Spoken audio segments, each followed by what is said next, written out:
Brought to you by Bank of Baroda, India's international bank.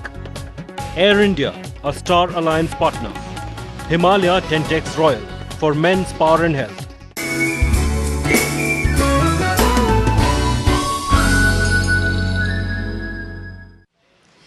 Hello and welcome to Chai Chat with Loveena.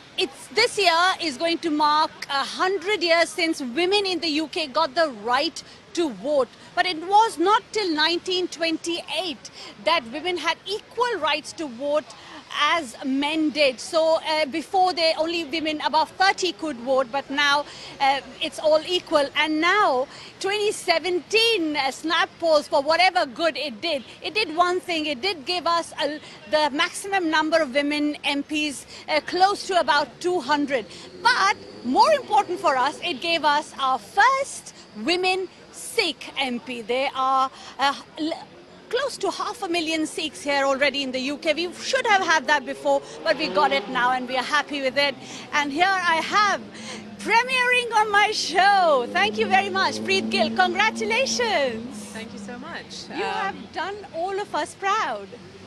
Wow, it's a great honour. It's a real privilege, to have address representation, because as you know, coming into this election, there were no Sikh MPs, and today we have the first female Sikh and the first turban-wearing Sikh MP. Yes, quite progress, I have to say, by the Labour Party. Yes.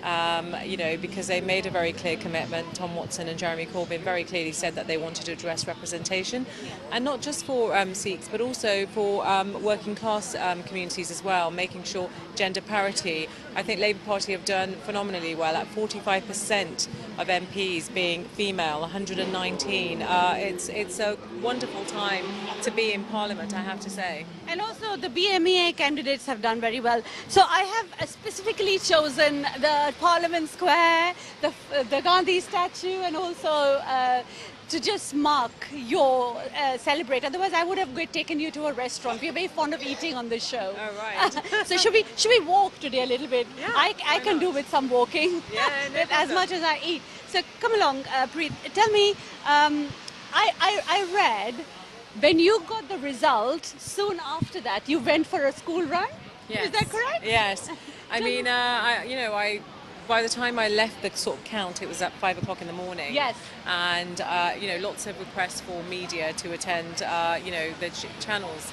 I said, look, I've got to take my children to school and get them ready, because actually being a mom still carries on, you know, and it's really important to get that balance. And actually they were very respectful and very understanding and accommodating, so that was great. That's really good to hear. Which means you think I can look for being an MP if they... Not that everyone will choose me, but that's the first thing. Even I was on the streets all night thinking, oh my God, will I be able to do the school run? Oh, how many kids do you have? So I have 2 daughters, and they've got used to me campaigning. I've been a councillor, as you know, prior to this, for 5 years in Sandwell. So my children have been really quite accustomed to me being in sort of politics. And during the campaign, actually, I didn't see them at night time to put them to bed. Only saw them in the morning. So it was quite tough. But, I think children are very resilient, and as long as... for myself, it's about managing my time as a Member of Parliament, being in the constituency, but also my family life is really, really important. Yes. So 2 kids, how old? Yeah, so they're 7 and 5. Oh, great. I have 9 and 7, so very young. Very close, yes. So, did you ever think Parliament is going to take so much of your time? How have you thought about kids, or how is Parliament with the kids? Tell us, mother and MP. Well, I mean, with the snap election, we're very close to recess at the moment. So the time required, I think what people don't really always understand with a new MP is actually you are starting from scratch. So finding your office, setting that up, recruiting staff, having over 1,600 emails in one inbox alone. There's going to be a lot of time required in the constituency, because casework has been quite phenomenal and very quickly.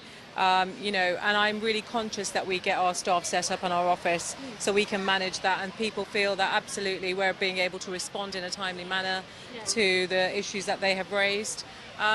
It's about getting the balance. So I think there'll be time to be in the constituency, there'll be time for Westminster, You know, like I Time said, for homework. yes. Time for bedtime stories. Yes, definitely, and time for myself, hopefully as well. So yeah, no, yeah. I am going to go to the women Asian aspect of the fact that why Indian origin maybe or other women don't. But before that, do you do all your house chores as well? Do you cook? Do you cook very well? I do cook. I didn't get much time to cook during the election, I have to say. Subsequently, I made some really nice dishes. Yes. You know, the very dal and roti and stuff. Also Hoover?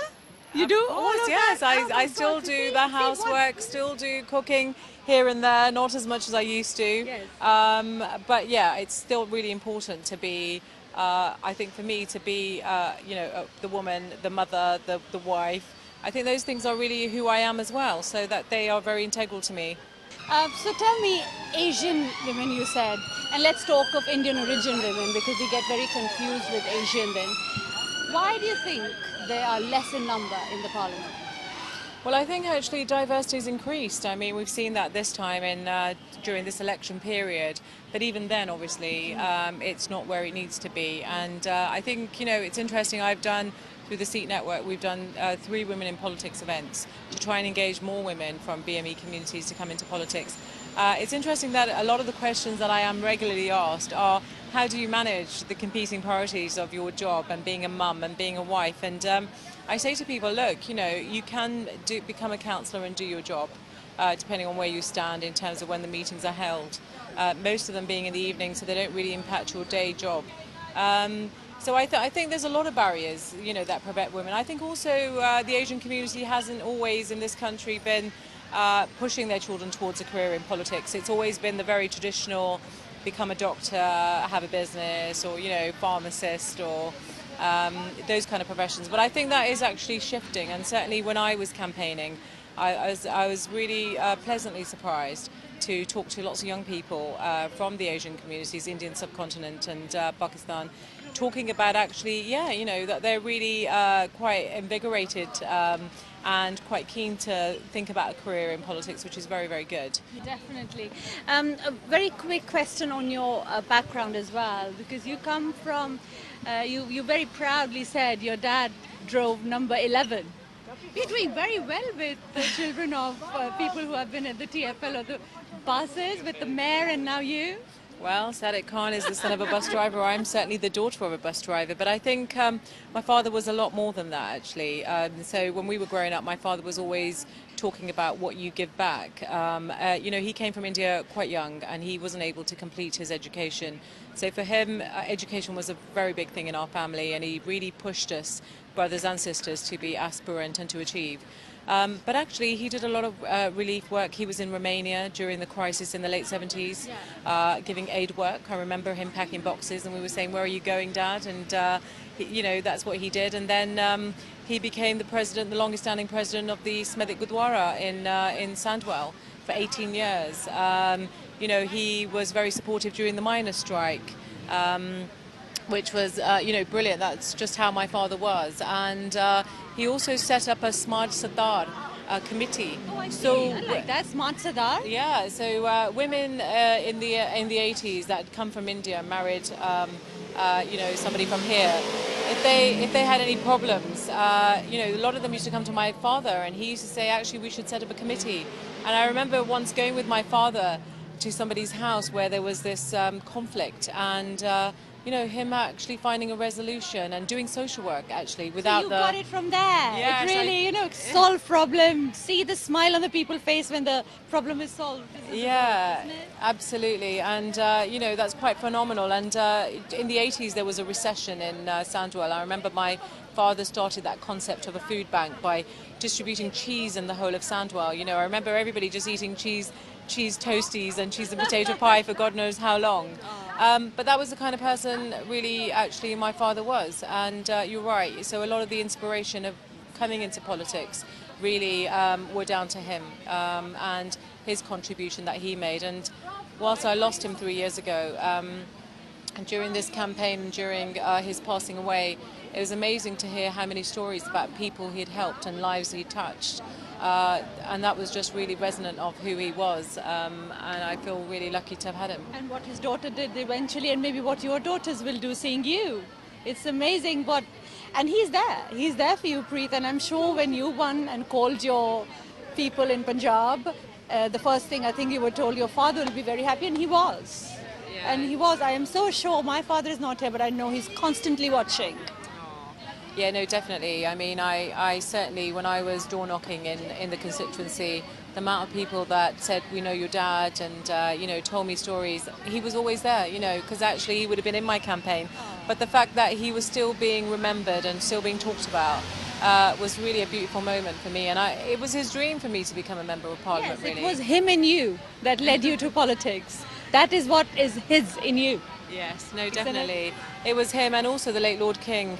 You know, he was very, very positive, and he's one of the reasons as well why I entered politics as well.